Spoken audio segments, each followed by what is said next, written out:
Attention, le contenu de cette vidéo peut heurter la sensibilité des plus jeunes. Vous êtes prévenus. N'ayez pas peur de laisser un pouce bleu, d'activer les notifications et de vous abonner si ce n'est pas déjà fait. Mes voisins disent qu'ils connaissent mon fils depuis des années. Je n'ai jamais eu d'enfant. Quel âge doit-il avoir maintenant? 8 ans? 9 ans? J'ai regardé ma voisine, ne sachant pas trop ce qu'elle me demandait. Elle a lu la perplexité sur mon visage. « Votre adorable petit garçon, je l'ai vu passer à vélo dans l'allée tout à l'heure. Il doit être en CM1 maintenant, non ?» Madame Babbage était d'un certain âge, mais je n'avais jamais pensé qu'elle montrait des signes de démence. Pas jusqu'à présent. Je ne savais pas trop quoi répondre. Elle a continué à me fixer en penchant la tête, comme si c'était moi qui me trompais. J'ai ouvert la bouche avec maladresse. « Ah, ouais, mon petit bonhomme !» Elle s'est éclairée. « Oui, il doit être en CM1, n'est-ce pas ?»« Bien sûr. Enfin, je veux dire, oui, c'est ça, en CM1. »« Quel petit bonhomme adorable !» dit-elle avant de retourner arroser ses fleurs. C'était un moment étrange, un peu triste même. Je me demandais si ma femme avait lui aussi remarqué des signes de cela. Je ne pouvais qu'espérer qu'il s'agissait d'un incident passager et non du signe d'un début d'Alzheimer.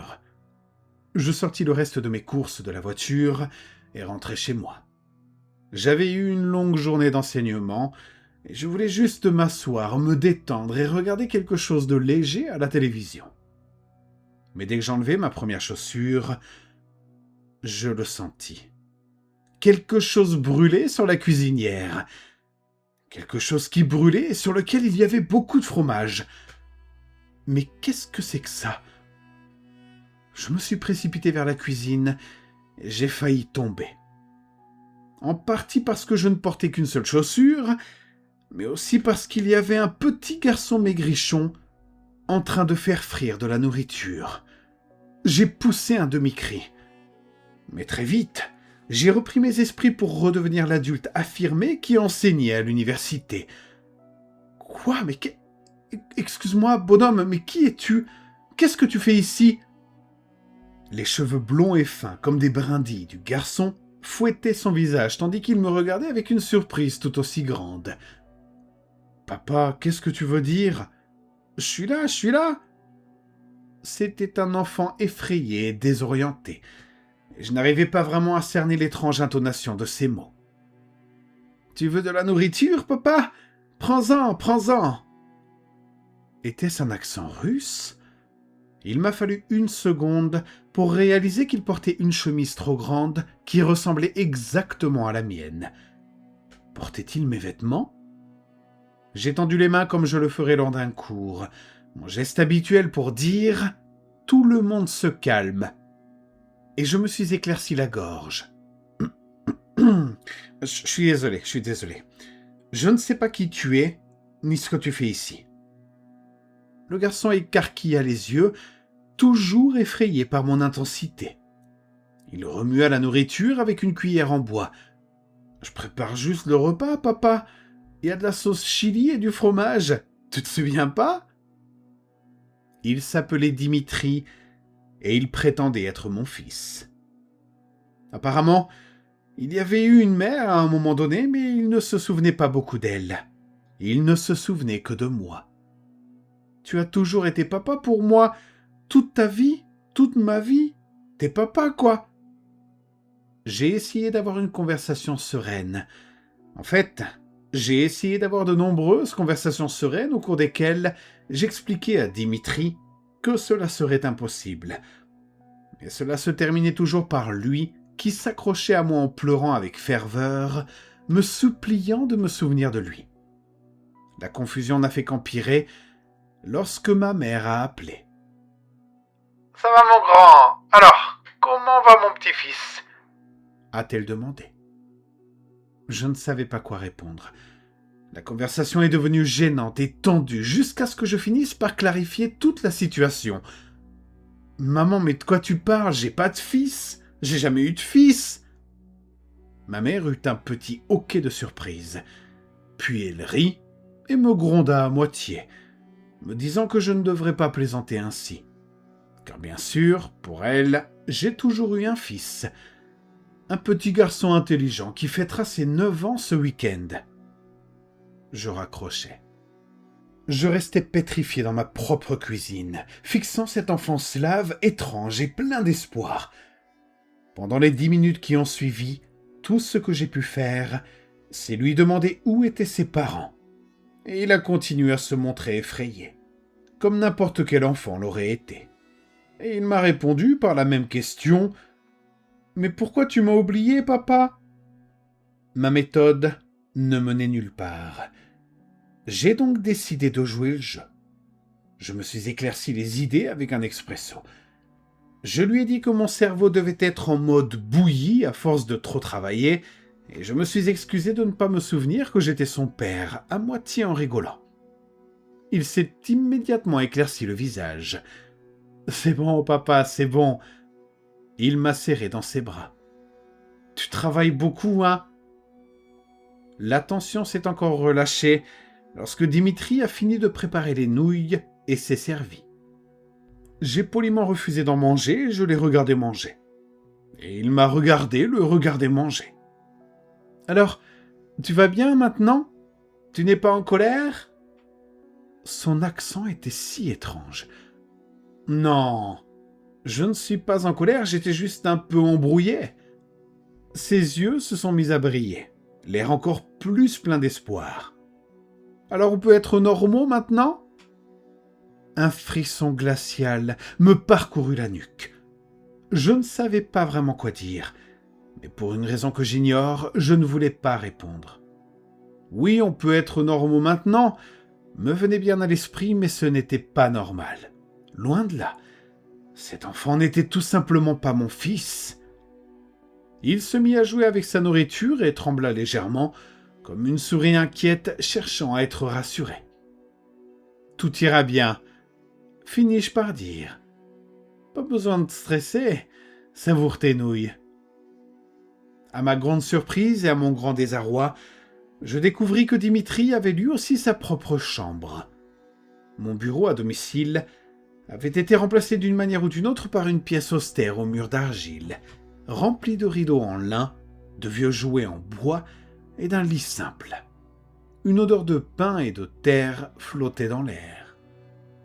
Je les regardais jouer avec ses blocs et ses toupies pendant environ une demi-heure, avant qu'il ne commence à bâiller et à dire qu'il voulait aller dormir. C'était très étrange de le border. Il ne voulait pas enfiler de pyjama ni rien. Il a juste en quelque sorte sauté dans mon lit, comme de la paille, et m'a demandé de lui tenir la main.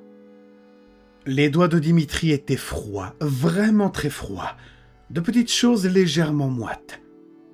C'était très étrange de le réconforter comme s'il était mon propre fils, mais cela semblait fonctionner.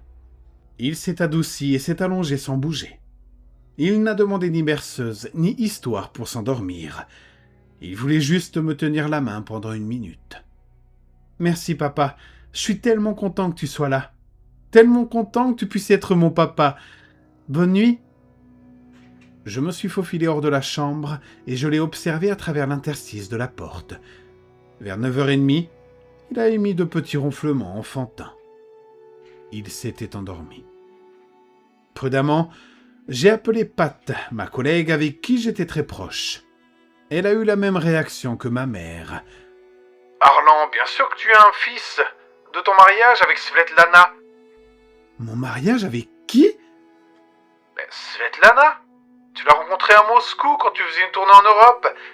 Ou toi t'as encore forcé sur les bières, non ?» C'était vrai que j'avais donné des conférences en tant qu'invité il y a 15 ans au Royaume-Uni, en Allemagne et en Russie.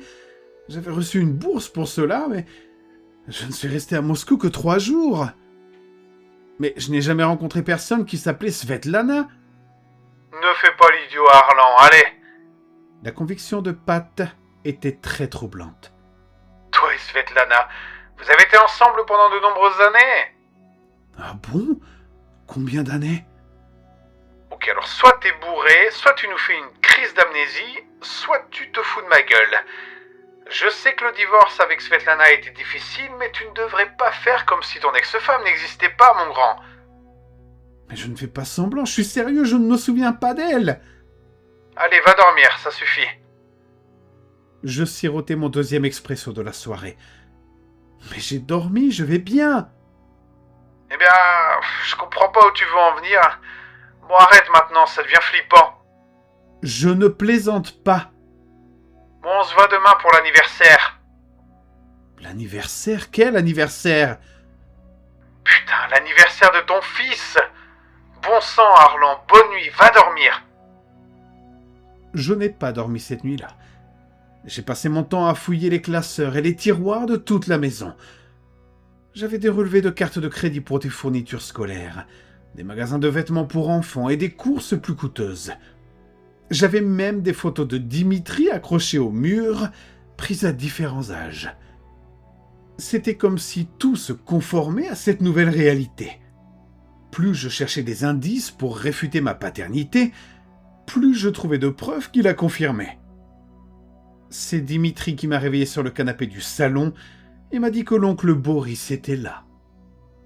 L'oncle Boris? J'ai jeté un coup d'œil par la fenêtre et j'ai vu un homme blond très corpulent qui me souriait. Derrière lui se trouvait une ribambelle d'autres membres de la famille, qui parlaient tous russes entre eux. « Bonjour, Arlan !» La voix de l'homme blond a traversé la vitre. L'accent était beaucoup plus prononcé que Dimitri.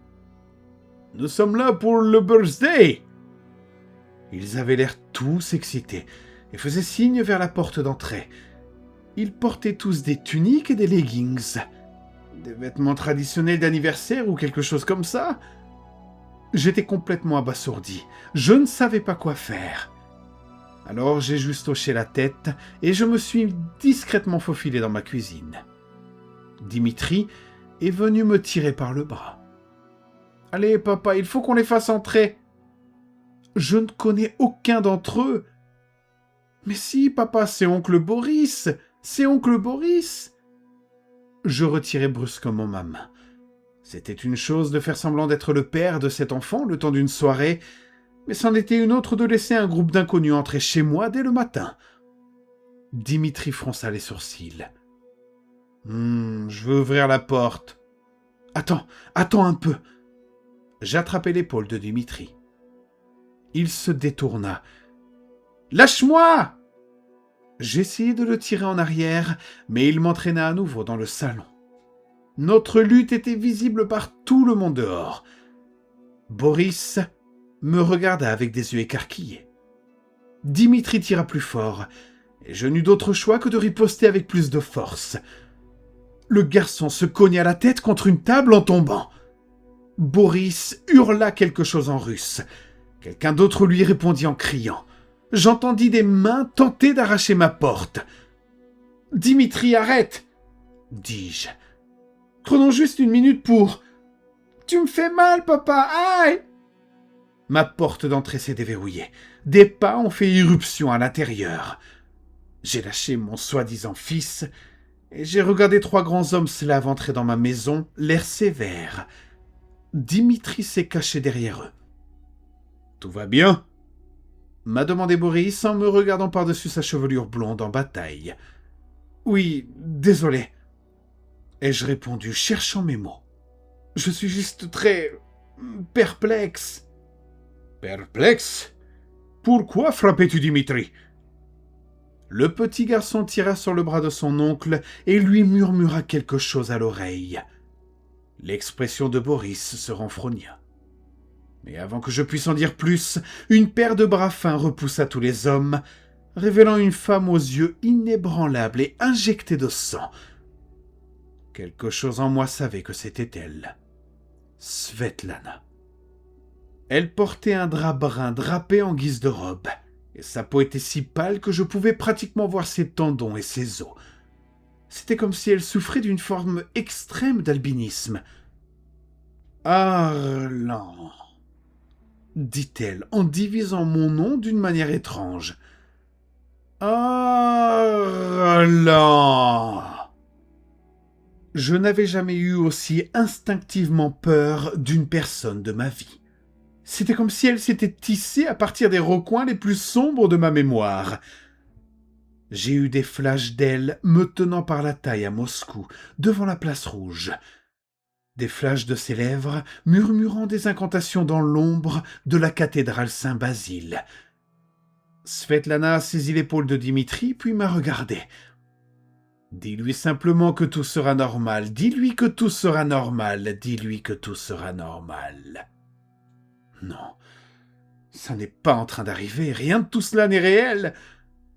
Pieds nus, et toujours vêtu des mêmes habits qu'hier, je me précipitai par l'arrière de ma maison et me ruai vers mon allée. Avant que le reste de ma nouvelle famille ne puisse réaliser ce qui se passait, je sautai dans ma Subaru et appuyai sur l'accélérateur.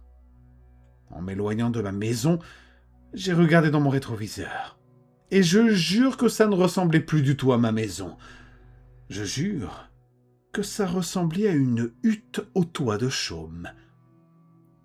De retour à l'université, je me suis enfermé dans mon bureau. J'ai annulé tous mes engagements de prise de parole pour la semaine suivante, prétextant que j'avais besoin de quelques jours de congé pour raisons personnelles. Personne dans mon département ne savait que j'avais un fils. Rien dans mon bureau d'université n'indiquait que j'avais une famille russe élargie. Quand j'ai interrogé Pat au sujet de notre conversation téléphonique de la veille, elle m'a répondu « Quelle conversation ?» Ma mère m'a dit la même chose. C'est avec une immense appréhension que je suis retourné chez moi le lendemain. Et dès que j'ai remis les pieds à l'intérieur, j'ai su que tout était revenu à la normale. Plus aucune photo encadrée de Dimitri, plus aucun album photo inquiétant. Et cette pièce au mur d'argile où Dimitri faisait tourner ses toupies et dormait, c'était redevenu mon simple bureau. À ce jour, je n'ai toujours aucune idée de ce qui s'est passé pendant ce week-end bizarre de septembre. Mais après avoir mené mes propres recherches, je commence à penser si j'ai bel et bien rencontré quelque chose ou quelqu'un à Moscou il y a toutes ces années. Une sorte de vieille malédiction persistante, ou un esprit errant, ou une Chernaya Vedma, une sorcière noire déguisée en femme ordinaire. Bien que je n'ai vu aucune créature maléfique surgir chez moi depuis, il m'arrive de temps à autre de discuter avec ma voisine et elle semble se souvenir très bien de mon fils. Oui, un petit bonhomme tellement mignon. Il faisait toujours un petit signe de la main. Savez-vous qu'il m'avait proposé à manger une fois ? Je crois que c'était des pâtes avec du chili et du fromage.